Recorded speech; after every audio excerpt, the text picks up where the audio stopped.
Novel عقبہ بن نافع اسلم راہی M اے۔ چاندنی میں نہائی رات اپنے آخری لمحوں میں تھی۔ دشت افریقہ کی وہ شاہراہ جو الجیریم شہر سے نکل کر کیروان اور سلینا ہوتی ہوئی تلسمان کی طرف جاتی تھی، بالکل اداس اور ویران پڑی ہوئی تھی۔ رات کے اس وقت جب کہ صحرا کے اندر چاروں طرف چاندنی پھیلی ہوئی تھی، شاہراہ پر نہ کوئی سوار تھا نہ کوئی تجارتی کارواں۔ ایسے میں اچانک شاہراہ پر طلسم زادوں کو لطیف روحانی سکون اور دل کی گہرائیوں کو بصیرت میں گلہائے چمن کی خوشبو بھر دینے والی ایک آواز سنائی دی تھی۔ کوئی قرآن مقدس کی تلاوت کر رہا تھا، جس کا ترجمہ یوں تھا: آسمان کو ہم نے اپنے زور سے بنایا اور ہم اس کی قدرت رکھتے ہیں، زمین کو ہم نے بچھایا اور ہم بڑے اچھے ہموار کرنے والے ہیں، اور ہر چیز کے ہم نے جوڑے بنائے، شاید تم اس سے سبق لو۔ پس دوڑو اللہ کی طرف، میں تمہارے لیے اس کی طرف سے صاف صاف خبردار کرنے والا ہوں، اور نہ بناؤ اللہ کے ساتھ کوئی دوسرا معبود، میں تمہارے لیے اس کی طرف سے صاف صاف خبردار کرنے والا ہوں۔ یہاں تک پڑھنے کے بعد تلاوت کرنے والا رکا۔ اس کے بعد اس کی آواز کچھ اس طرح بلند ہو کر سنائی دی جیسے تلاوت کی وہ آواز وقت کے پل پل، رگ رگ میں، کوہ دمن کے کنکر کنکر، صحرا کے ذرے ذرے میں لاہوتی لذتوں کو بے کرانی اور صحبت کے اسرار و عجائب اور تلسماتی رد عمل کی کرشمہ سازیاں بھر دے گی۔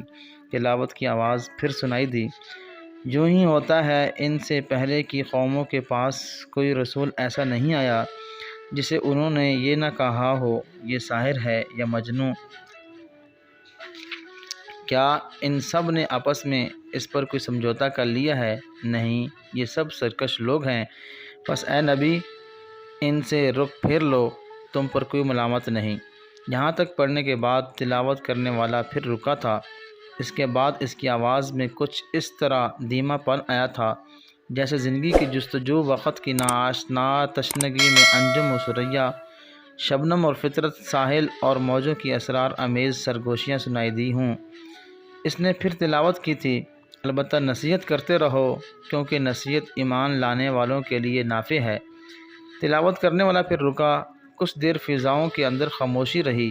اس کے بعد تلاوت کرنے والے کی آواز رگ رگ میں چبھ کر دلوں میں امرت برتی صداقت، اوہام کی زنجیریں توڑتی تلاوت کی وہ آواز ضمیر کو انوکھے نغمہ و نور، ذہن کو راستگی کی کرنوں سے بھرتے ہوئے نفس کے شفاف آئینے پر دل بستگی کے نقوش ثبت کرنے لگی تھی۔ اس نے پھر تلاوت کی تھی: میں نے جن اور انسانوں کو اس کے سوا کچھ کام کے لیے پیدا نہیں کیا ہے کہ وہ میری بندگی کریں۔ میں ان سے کوئی رزق نہیں چاہتا ہوں کہ وہ مجھے کھلائیں، اللہ تو خود ہی رازق ہے، بڑی قوت والا اور زبردست ہے۔ پس جن لوگوں نے ظلم کیا ہے، ان کے حصے میں ویسا ہی عذاب تیار ہے جیسا انہی جیسے لوگوں کو ان کے حصے کامل مل چکا ہے۔ اس کے لیے یہ لوگ جلدی نہ مچائیں، آخر کو تباہی ہے کفر کرنے والوں کے لیے اس روز جس کا انہیں خوف دلایا جا رہا ہے۔ تھوڑی ہی دیر بعد الجیریم سے کیروان، وہاں سے مختار اور سلینا اور تلسمان جاتی ہوئی اس شاہراہ پر ایک شتر سوار نمودار ہوا۔ چاندنی رات میں وہ شتر سوار ایک ہیولے کی طرح دکھائی دے رہا تھا، اور صحراؤں کے اندر قرآن مقدس کی تلاوت بھی اسی نے کی تھی۔ تلاوت ختم کرنے کے بعد وہ خاموش ہو گیا تھا، اور چاروں طرف فضاؤں کے اندر ایک کاٹ کھانے والی خاموشی نے گھر کر لیا تھا۔ اب اس نے اونٹ کو ایڑ پر ایڑ لگاتے ہوئے اس کی رفتار پہلے سے تیز کر دی تھی۔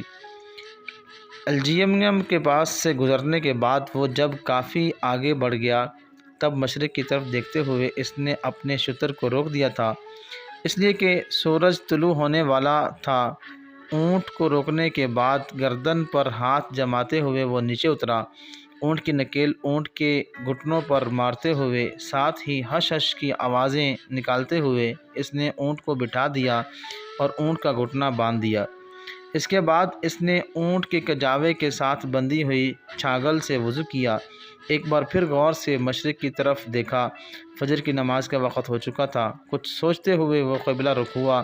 فضاؤں کے اندر دل موہ لینے والے انداز میں اس نے پہلے اذان دی، پھر وہ فجر کی نماز ادا کرنے لگا تھا۔ کچھ دیر وہ جوان ریت پر بیٹھ کر دعا مانگتا رہا۔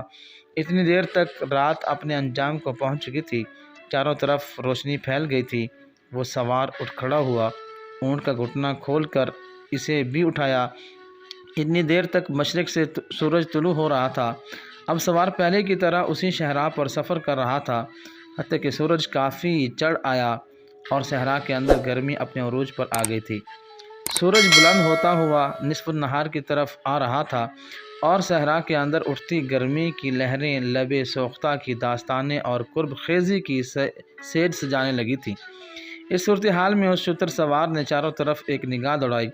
کوئی بستی تھی، نہ کوئی قصبہ، صحرا بالکل ویران تھی۔